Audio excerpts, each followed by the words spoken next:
Hello everybody, welcome back to Let's Play Hearthstone for Kaiserreich against the left KMT. Let us continue on from where we last left off. So, Nanching actually completely collapsed. That was not what I was expecting. Okay, that does make our life significantly more difficult. Because you're... Oh no, you're actually not cores. You're still just claims, huh? Well, I mean, I'm still feeling pretty good, but I'm feeling a little bit less good now than I did previously. We still have unbreakable morale. Give me some more rifles here. Let's see if we can move our way towards Nanching. Again, that's not an actual core here. And we do see the Germans are supporting the Nanching clique, because we know the Nanching are just a bunch of German lapdogs. So they're all just cowards. See if we can maybe move these units around like this. 69, you're worth 0 points for actual victory here. And we're just going to bring this cavalry around. I don't know what he's really going to get done. Probably the answer is actually nothing. But that's okay. We were able to take Hangzhou, which allows these units, one of you to go to this direction. Some of you guys go towards Nanching as well. See if you can stop you in your tracks.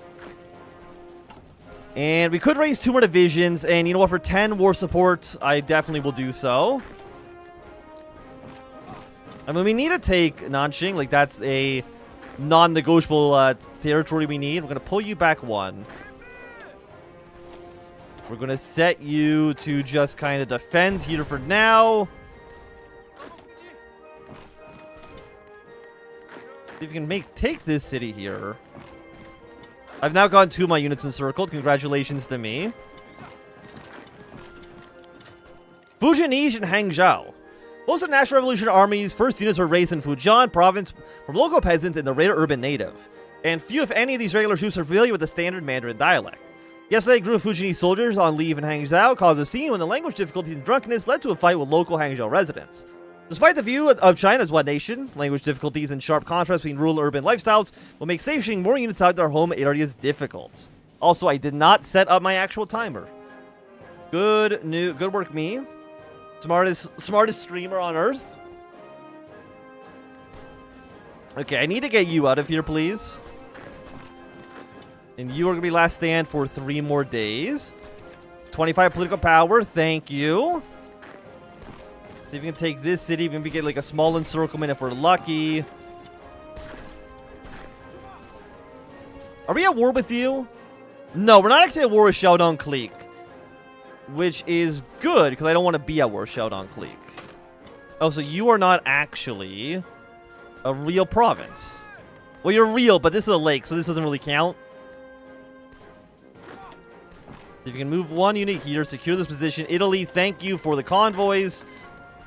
And with our 2 extra units, of course, we're going to deploy those into the lines here. We're going to retreat you back 1 province. Excellent. Hello, Billy. How are you? Rally the militias. Let's fortify the Migan zone. And the harvest of 36. Before the National Revolution began, soldiers living in the Jishai Fujian insurrection zone would assist local peasants in the autumn rice harvest. Besides serving a practical function, reducing the burden of insurgency in the Kuomintang-controlled areas, it also served as an ideological function, stressing the common ties between the party and the peasants. Now, however, with the National Revolution Army being mobilized to fight the conventional struggle, there are less hands as usual to help with the agriculture in the heart of the revolution. A difficult decision needs to be made on how to best address the needs of the countryside. So we lose 100% stability for 30 command power, or that's 100. We have a lot of troops.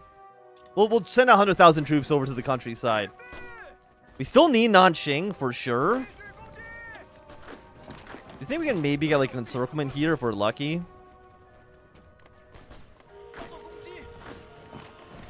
I do need you guys to make sure this doesn't get encircled. How are you actually holding up? Do I have air units? I do not.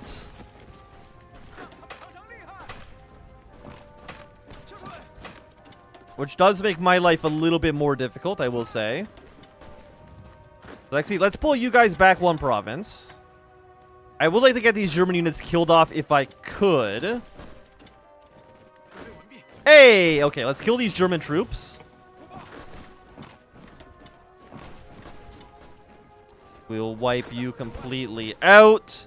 We will still have our European allies, but the League of Eight Provinces absolutely will not. How am I? I'm doing pretty well. We're doing some Hoi 4 streaming, so you know it's always a good day when you can do a little bit of Hoi 4 streaming. Thank you. I think that's... Is it Nicaragua or Honduras that starts off as socialist? I think it's Nicaragua, right? Thank you, Nicaragua. I greatly appreciate your support. I will say I'm a little disappointed we still have not taken Nanching, but... So does my war support always hit 50? Okay, it always changes to plus 50 whenever we take the city. Okay, fortify the zone. Let's raise the militias. We got a lot of extra units we could potentially raise in the future, but... I mean, what we need to do is we need to take Nanching. If we can take Nanching, then we should just win the war. But that's proving more difficult than I would anticipate. How much are you worth? 1 point. Well, let's keep the pressure on you.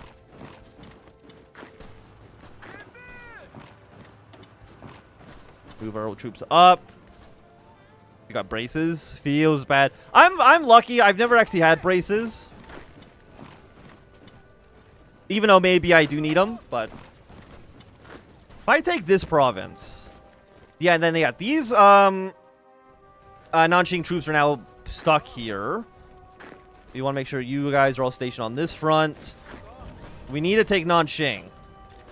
Well, they've abandoned the city, so that makes my life way easier. Nanching has collapsed, and we're pretty goddamn happy with that. I think we take up to this province. And then we'll give Shaodong Clique these two. I'm gonna have to kind of look to see where our front lines actually were. Okay, so I think, based on at least what we saw... Because I like being equitable when it comes to, you know, making these fair. So yeah, we'll switch our lines out like this. Let's get Red Army... Actually, you should be the Red Army. What am I doing? Get our Red Army ready to go. We're going to push away towards Shaodong. How many units do you guys have? 4 to 17, huh? Let's raise troops. We got a revolution in Siam. That is fine. Or any of you parliamentarian Siam. I don't think any of those Siams can actually join us. I think there is a socialist Siam, but I don't know exactly how you get them. Also, it looks like we just maybe have more units than they do, which is very, very good. A new dawn in Nanching. Nanching's been liberated. Gone are the warlords. Sun Shaofeng and Qi Yun. The tyrants who stole from the people and sold the city to imperialists. At long last, the white sun flies over the city. The dream of the Northern Expedition nearly a decade ago. In a speech today following the city's capture, a triumphant ceremony honored the late party founder and all revolutionary martyrs that have fallen over the years. More practically, it is clear that the Kuomintang intends to turn Nanching into the provincial capital for the duration of the National Revolution. Already, the former Governor General Palace, the same building where Dr. Sen was sworn in as provisional president in 1911, has been converted into the original presidential palace. A regional executive yuan has been established as well, subordinate to this central executive committee. With Zhang Jianwei as the president of the national government, Liao Zhongke has been appointed premier of the executive yuan, a new position to serve as the head of the Kuomintang government. It appears the Kuomintang has begun their first forays in ruling as an organized state. So we've got ourselves a new capital. And we can declare you when we have 150,000 manpowers in the field. And we need to either own Beijing or we need to have more strength than either the Qing or the Fatih government. Well, right now we don't really have the manpower to do anything, unfortunately. Okay, we've raised the militias. Let us encourage our revolutionary sisters. Does Japan attack China? They should. Well, like, once we start killing the Fantian clique in the north, that is typically when the Japanese will intervene. Yeah, so let's get these guys ready to go. I don't think Shaodong actually has that many units, so he should be able to sneak a unit, like, way behind enemy lines. At least if I'm looking at this correctly. Okay, we got the Dublin Olympics. France, Britain, and Italy want to send us divisions once again. I'm never going to say no to that. See if we can get these guys move their way over to Zhuzhou. Capture a very important supply hub here. And again, I don't think they have that many troops, so we should be able to sneak in pretty easily. Okay, Ernst Sternberg's defeated rebels there. That's fine. Control Nanching. Will fail if does not control this city. Well, I do control it, so we should be pretty happy there. We have one unit here trying to be a pain in the ass, but I think we just basically walk right behind them. As soon as our reinforcements from Europe arrive, we'll basically have already won the war, and we'll be pretty goddamn happy. So we need towed artillery. That's fine. We'll go 1-1 on you. Okay, so the Japanese sent some volunteers down here, but I'm not too worried about that. We've captured this city. Gets you down pretty low.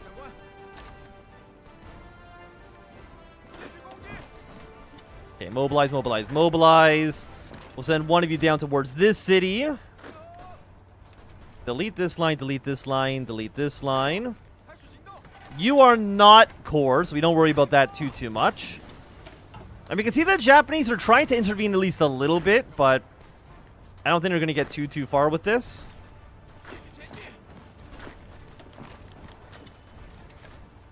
Tragedy in Nanching. Okay, they did take back this city, which is a little annoying for me. Okay, so I'm going to have you three stationed here. Move you around. Move you here. I'm going to move you around like this. Hello, imagination. How are you? We can try to maybe do like a weird encirclement. Okay, we've encouraged our revolutionary sisters. Bring them into the front lines as well. I guess we'll enforce discipline next. Actually, no. Thing is, you get automatically bypassed. I think if we win this war, all of these things will bypass automatically. So we're not going to waste our attention on that if I could avoid it. Okay, we've taken this city. We're going to fight you, fight you. We're not going to get encirclement, but that's kind of fine. Also, I guess I should actually send you to go deal with this unit as well. 80, 85. We'll take you out as well. And the Shaodong clique really just did not stand a chance. And we have unbreakable morale. Hey, look at that. We won. Victory in the League War. For many outside observers of the tumultuous Chinese political situation since the 1911 Zhihai Revolution, the Chinese Nationalist Party's pursuit of national unification were thoroughly quashed with the failure of the Northern Expedition. The Kuomintang movement, which splintered into competing factions, seemed deemed for failure. Following the collapse of the Zili authority in the League of Eight Provinces following Black Monday, it appeared that the Kuomintang have surpassed these odds and re-emerged as a vibrant political force. Years of biding their time in Europe in the Miguan insurgent zone has borne fruit, as the guerrilla soldiers and militias of the resurrected National Revolutionary Army have won victory after victory against their adversaries. With the conflict's conclusion in eastern China, it is time for Quam to rebuild the provinces and heal from the scars of war. For observers in the International, it appears that the sponsorship of the Kuomintang has finally yielded its reward, as calls have gone out to rally the Kuomintang movement once more to unify and save China from her strife. Okay, so we will lose political power gain, or division experience gain. Planning speed goes up. And recovering from the League War. Excellent. And revolutionary chimes, revolutionary women. The Chinese women's role in the national revolution has long been a source of discussion within Kuomintang leadership, even from the earliest days of the party. Despite resistance from conservative elements, some women were enrolled in 1+ classes, even forming the Dare to Die unit during the Northern Expedition. Similarly, the Women's Institute of Political Training, formerly headed by Song Qianling, was formed to facilitate women participation in China's future democracy. In dramatic fashion, the National Revolutionary Army has formally organized a new Red Detachment of Women, one of the first large-scale units of this type. A brainchild of various military commanders and feminist figures, while it serves as a heavily propagized role, unlike similar projects, it also expected to see actual combat. Less heralded, but also vital for the revolution, is the tireless work done by countless other women, serving various integral roles, both civilian and military, in the revolutionary apparatus. Our revolution brings social emancipation. Radicalism will decrease. You know what? Bring that radicalism up, baby. Let's fucking go. Give me more rifle production to begin with. The thing is, do we need more manpower? Probably not, but maybe like a good...